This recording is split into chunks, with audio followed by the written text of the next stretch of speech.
Majo John Madden Orizaba. This is part 2 of a 5-video series about the heaven, the whatever level of heaven I'm at this morning. I am over the moon happy this morning. And you'll have to watch that first 7-minute video or whatever it is to hear the background.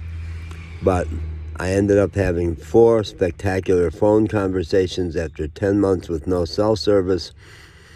I reached 4 really important people. Each of them has been important for a long, long time in my life, and I haven't talked to any of them for a long time. And I've got a new phone. That's part of why I'm so broke this month. And over the course of the day, the first one was Tom Kilby, and I'm going to do a whole video on Tom. It was very early in the morning that he called me back. I had sent him, I guess, a Facebook message. And he called me back like at 6:30 in the morning or something like that. And we had a Facebook Messenger call, I think. Or maybe it was cell, I don't know. Right in this exact location, sitting here on the west side of Alameda Park. Unbelievable, wonderful, enchanted park. Hotel over there that at one point I thought I'd get a room. I had it reserved with no money, but then had no money to go into it. Luna Stay Cafe is the karaoke club where I've had many wonderful experiences. And now I'm using their Wi-Fi right across the street. I can get 2 bars on their Wi-Fi and have no money to patronize them. And they do karaoke late into the night and drive me crazy because I can't sleep with people singing until 11:30 in the morning, 11:30 at night. But Tom Kilby called me in this exact location, and we talked for a long time, maybe 40 minutes. Tom and I had been roommates in Asheville, North Carolina, 12, 13 years ago, something like that. Three guys with Will Murray, who was a really amazing. We all were working at Earth Fare, the health food supermarket. And Tom and I loved working together and loved dancing together. We both participated in ecstatic dance out in the community. And we were great dance partners. We would do chest bumps, and he didn't do dance. He did his own thing very much on the dance floor. Yeah, he's an amazing, so much his own person. He taught me the meaning of thank you. He's always saying thank you to people.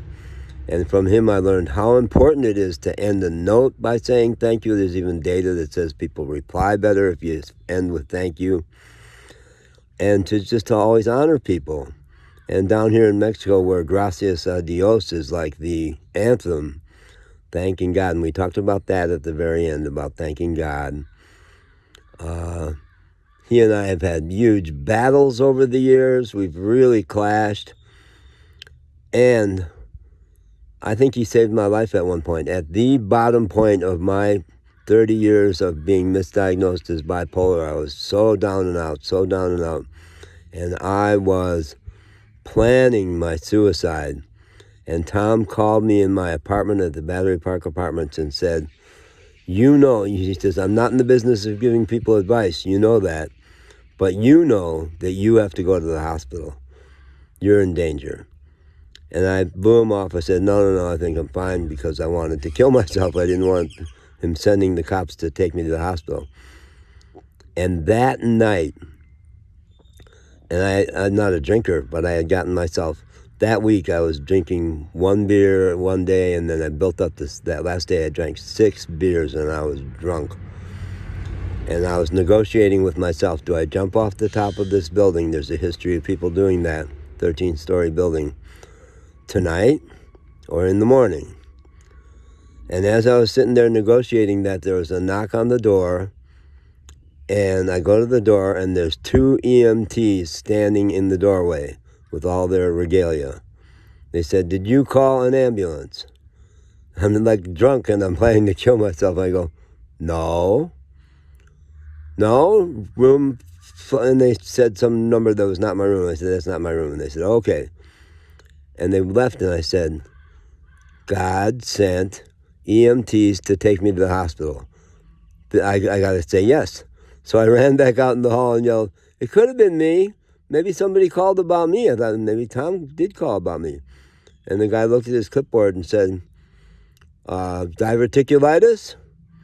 I said, "No, I don't have diverticulitis." He said, "Well, it's not you. Sorry." And he turned and he left. He didn't pursue anything. He didn't get the clue, like maybe this guy's in trouble. So I went back in my room and sat down on the floor and thought, God sent me EMTs, but they wouldn't help me. I guess am I meant to commit suicide? Maybe I am. No. And my final about those guys out in the hall is that if there had been security cameras out there, it wouldn't show anything. I was talking to myself. They were angels. So I did go to the hospital and I didn't kill myself. But we've had our ups and downs since. But I'm also tight with his son. At one point in Nashville, where I'm not a marijuana user, but at one point I thought, I think I could use some marijuana because I was still in all the depression. And Tom said, call my son. Call my son. He'll hook you up. So his son came out and we got high and we had the most hysterical night. I was house sitting for a beautiful house with beautiful woods behind it. And I got too high. I think I probably had 3 drags and I'm a 1 drag guy. And his son said to me, dosage is key. So at one point I said, let's go for a hike in the woods. And it was dark and the trail in the woods was like a rabbit path. And we're in the woods and I'm yelling, Ian, yeah? I'm not making any progress forward, Ian. I wasn't getting anywhere. Or Ian, I'm falling off the path, Ian. Oh, it was so hysterical. And we got back in the place, and I said, "Oh, I'm so sorry I got so over high." And he says, "No, you were funny. You were hysterical." So we talked about his son and how his son is doing, and talked about his marriage, the wonderful joy.